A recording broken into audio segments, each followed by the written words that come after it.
This week, I'm sharing a few satisfying knits that I finished and some new projects on my needles. I'm also reading some really great books for the fall. So grab a cup of something to drink and your project, and let's dive in.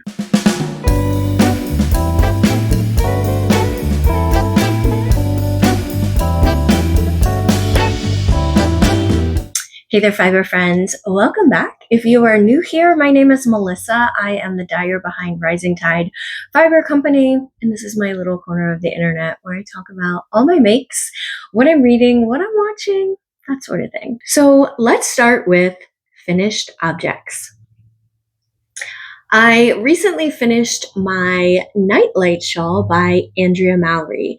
Instead of using a color changing yarn like Spin Cycle, like the pattern called for, I chose to use a variegated with a tonal instead to see what would happen. And so for my tonal, I chose Silver Lining. It's just a charcoaly gray. And then I paired it with Petal Power as the variegated colorway. And so last time I chatted with you, I had just gotten quite a bit of the decreases done. And I am happy to say that I have finished it and she is blocked. I am really happy. I've even woven in the ends because this is getting ready to go out on the mobile truck for my festival this weekend. I am really pleased with how it blocked out. As you can see, the edges, the I-cord edging is not curling anymore. It is indeed laying flat. So I think the last time I spoke with you guys, I was about right here. So I just had this short little tail to finish. The drape of this is beautiful. It's gorgeous. I do really like how it is shallow, but still really long. So again, the two colorways that I used are in my Rising Tide Fiber Company Calvert DK in Silver Lining and Petal Power. I knit this on a US 6, and I'm so pleased with how this came out. I'm excited for everyone to get to see it this weekend. The other object that I have finished is really a half-finished object, and that is my Ravens sock. So I had my Ravens sock set, and I have not cast on the second one, but I did finish the first one. Here's what it looks like. If you are new here, I traditionally cast on 64 stitches using a US 1 9-inch needle. That's a 2.25 millimeter. And then from cuff down to the heel is 7 inches. I do a traditional slip stitch heel flap. And then from heel to where I want to start decreasing for my toe, 7¼ inches. I did do some striping to utilize the two colorways, and I'm super excited. I love these. I may not be loving the performance of my team this year, but I'm hoping after last week's bye week, we have turned a corner and we will start winning some games. That's all I have in regards to things that I have finished. So now let's look at works in progress. One of the first things that I have cast on is week 2 of my Witchy Wool and Vampire Vibes Halloween sock sets, inspired by Nancy Warren's Vampire Knitting Club books. And so week 2 was this gorgeous, like autumnal, like blues and oranges and creams and browns. And then the mini was the light blue. So I did start my second sock. You'll see that I've been doing a ton of other knitting. So this has kind of taken a back seat.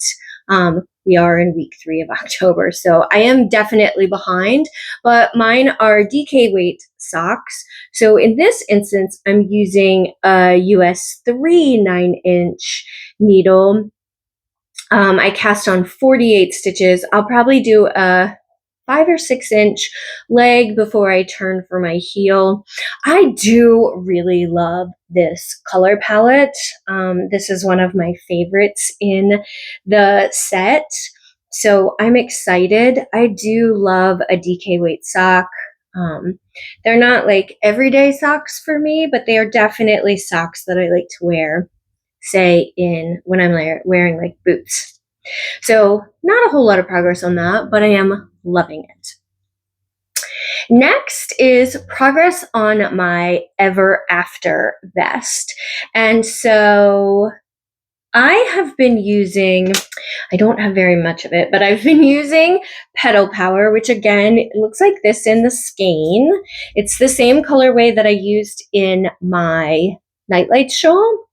And I'm pairing it with Flamingo in a Surrey Alpaca.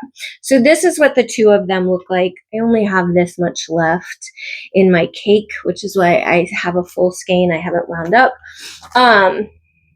When I saw you guys last, I had cast on my back, done the front, connected them in the round, and I was right here. So I have split first sleeves. I've done a few inches from here down. It's supposed to be, for my size, about 8¼ inches.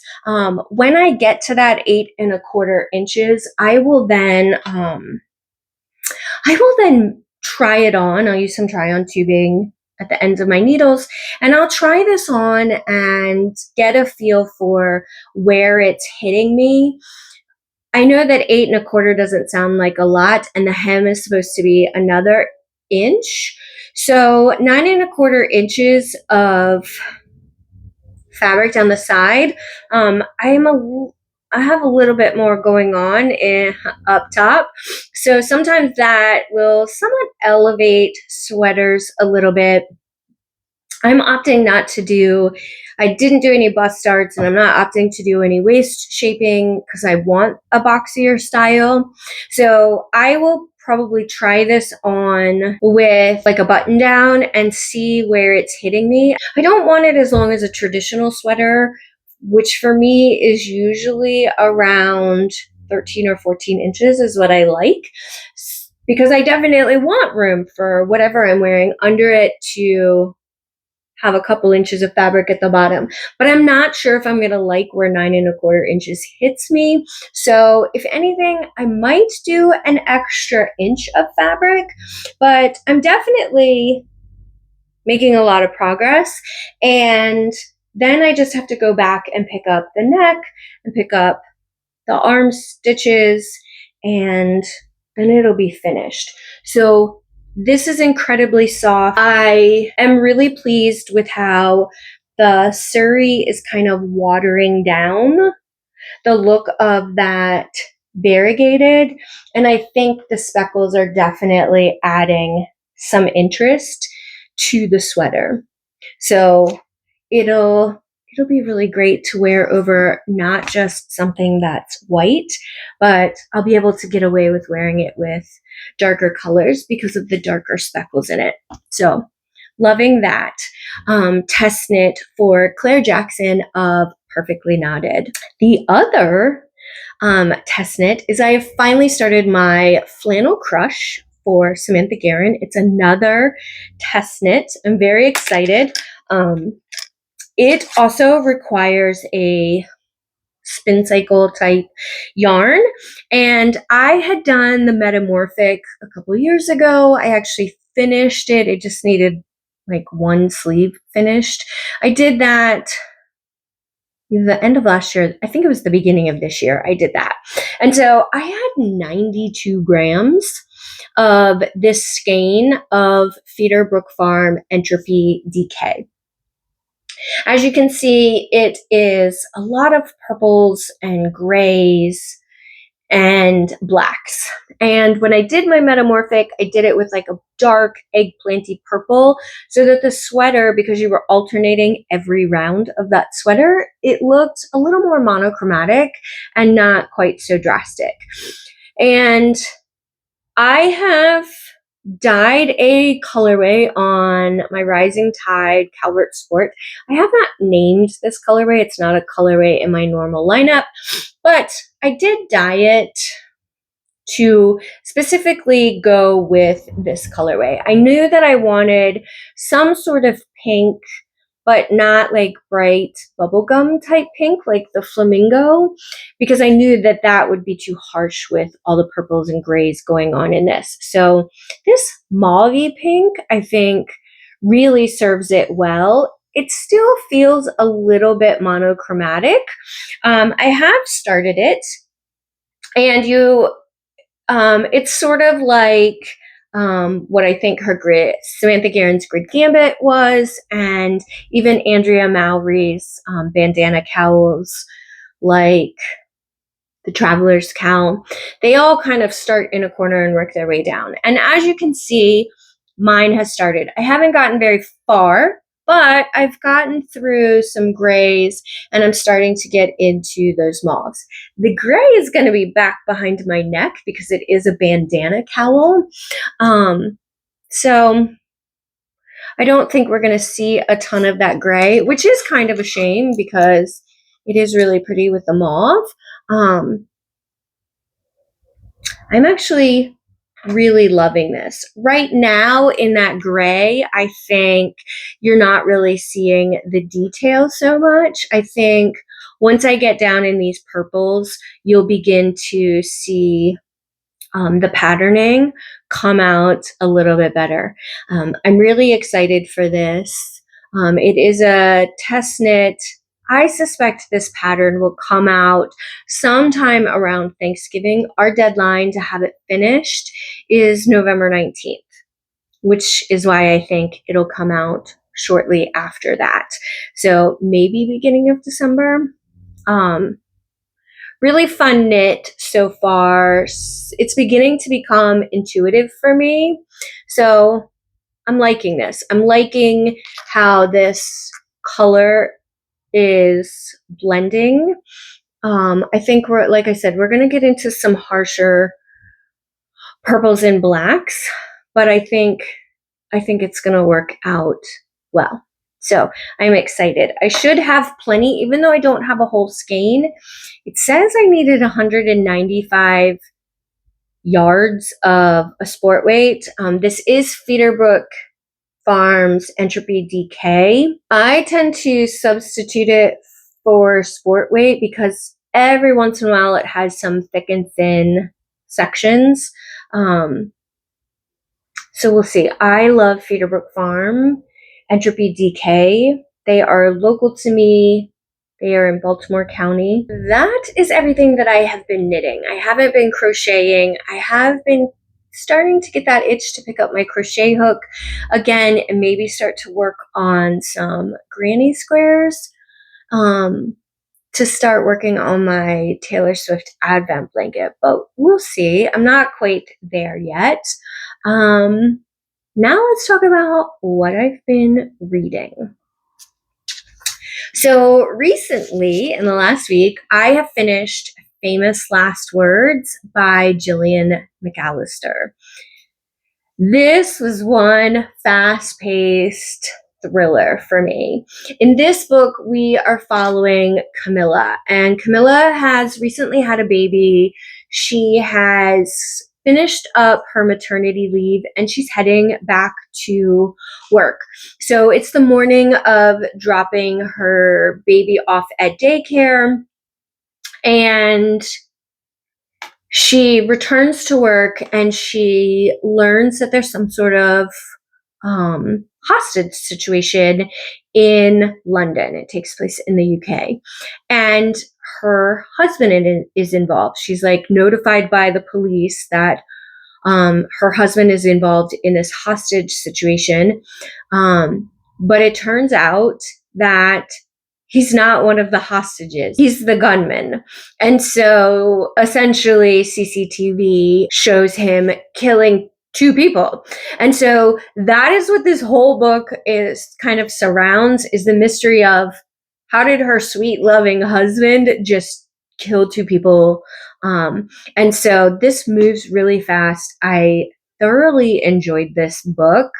If you like psychological, it's not even a psychological thriller. It is just a flat out thriller. Again, it is fast paced, but I really liked this one, and I didn't quite see some of those twists and turns coming. The next book that I read, I recently finished on audiobook, is I Know Who You Are by Alice Feeney. January, I want to say it's in January. In January, my sister and I are going to a new book release, and Alice Feeney is the author. She has a new book coming out at the top of the year. And so I have read a lot of Alice Feeney. I haven't read everything in her backlist. And so I am trying to get through her backlist. There's a couple of them. And this was one of them that I had never read. I did do this one by audiobook. And in this one, we're following a woman named Amy Sinclair. But we kind of bounce between present day and the 1980s when she's a small child. And as a child, she was not Amy Sinclair. She was basically abducted and made to be Amy Sinclair. And she grows up to be this famous actress. And so we're bouncing between the two timelines. I will tell you that as we got towards the end of this book, there were moments that I was like, wait, what? What's happening? Who's pretending to be who here? And though it all came out in the wash in the end, and I figured out who was who, I will say the end of this book really turned my stomach. There were things that made me rather uncomfortable. It has a solid ending. I was definitely surprised, but I don't know if I would have read it had I known some of what was going to come out in the end. I don't want to reveal it because it would ruin the book for you. I suspect there are some trigger warnings if you go on Storygraph for this one that might do a better job of explaining what is so uncomfortable in this book without ruining the story for you. I just don't know that I'm that person to do it for you, but definitely a good book. You know that at night I have been reading Autumn Nights and Holiday Lights by Elle Douglas. This was a Harlequin novel. I do like to read them sometimes. I find them to be very much like Hallmark television. Now, some of Harlequin's lines are spicier than others. This fell into a category that was not spicy at all. So it's very closed door romance. So while you know that something took place, it's not actually scripted out in the story. Overall, I liked this story. We were following a character who she runs a bakery in her small town that she grew up in, but in her spare time, she writes romance novels, and she wrote a romance novel that was really popular, and it was picked up and going to be turned into a movie. The producer who was hired to produce the movie happens to be her ex. He doesn't really want to make a romance movie, but he's being paid some pretty big bucks to do it. And then he finds out that it's his ex who wrote the novel. So we kind of navigate that story as they're coming back together, having to kind of work together, and how that rubs a little bit the wrong way early on. It is a second chance romance. I thought it was a darling story. Again, if you like just simple, sweet Hallmark type stories, you would probably enjoy this. I have recently started We Fell Apart by E. Lockhart. This is a advanced reader's copy for me. This is the same author who did We Are Liars, and I forget what the sequel to that was called. I'll put it up on the screen. I loved We Are Liars. It was Amazon turned it into a limited series. You can go and watch it. I started it, couldn't quite get into the vibe of it. I may return to it. I think it was maybe just the wrong time for me to be watching that. It really wasn't piquing my interest. But the story itself as a book, I loved. It is considered young adult or new adult. We Fell Apart is actually a standalone novel. You can definitely read it not having read the other two novels. But the author does say, or like in the front of the book, that while it is a standalone novel, there are some spoilers in it if you haven't read the first two. I am loving this one. This one, we are following the story of a young girl. She is living in Los Angeles with her mom's ex-boyfriend. Her mom is this type of woman who goes from relationship to relationship to relationship. And in the relationship she had with this girl's father, he up and left her. And then she found out she was pregnant with her daughter. Well, in all her subsequent relationships, she doesn't wait for the man to leave her. She leaves them. And so this young girl, her name is blanking me. She is in her senior year of high school, and her mom wants to move to Mexico with a man that she met the week prior. And the daughter is like, no. And so the ex-boyfriend says, you don't have to move to Mexico. You can stay here and live with me. She's already been accepted to the University of California, Irvine. Like, she has her future mapped out, and her mom is kind of throwing a monkey wrench in this. So mom up and leaves. Well, then our young woman then receives I think it's an email from her biological father, who she didn't even know who he was.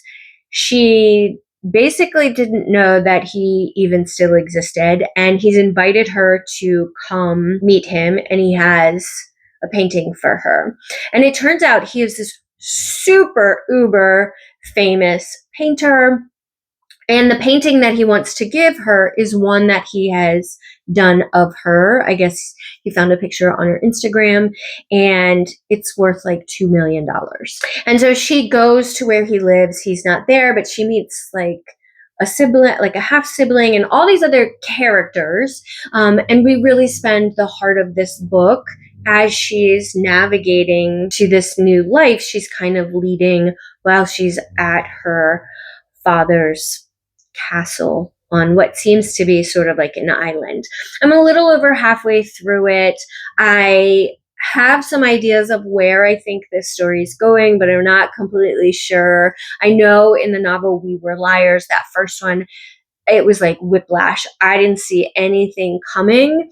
So I am kind of bracing myself for something similar to happen with this one. This book is due to come out, I believe, on November 4th. The other book that I started is The 8 Heartbreaks of Hanukkah by Jean Meltzer. This is also an advanced copy for me.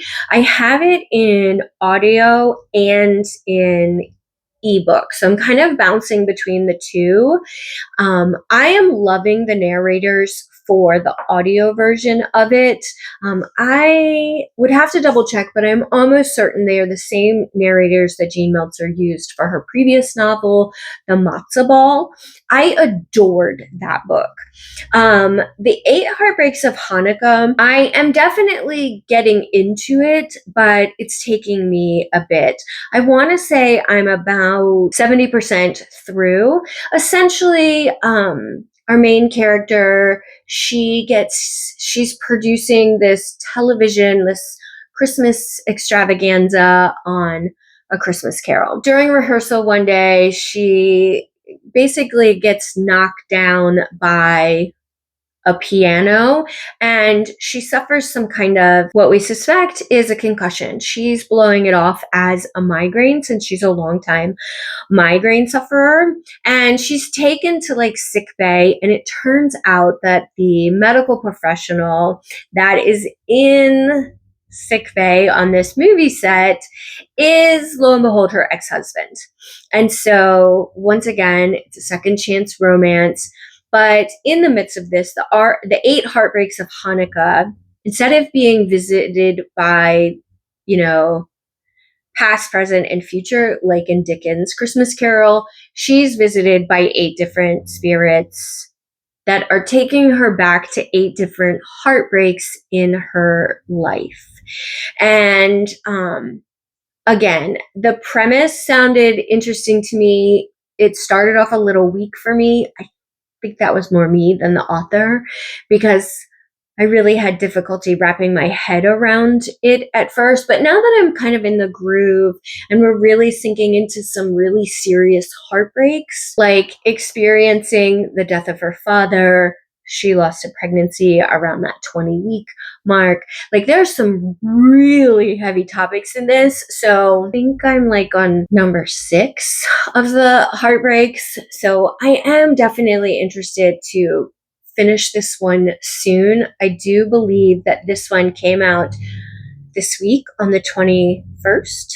So it is available. And that does it for what I've read. Coming up, this is coming out on Saturday, October 25th.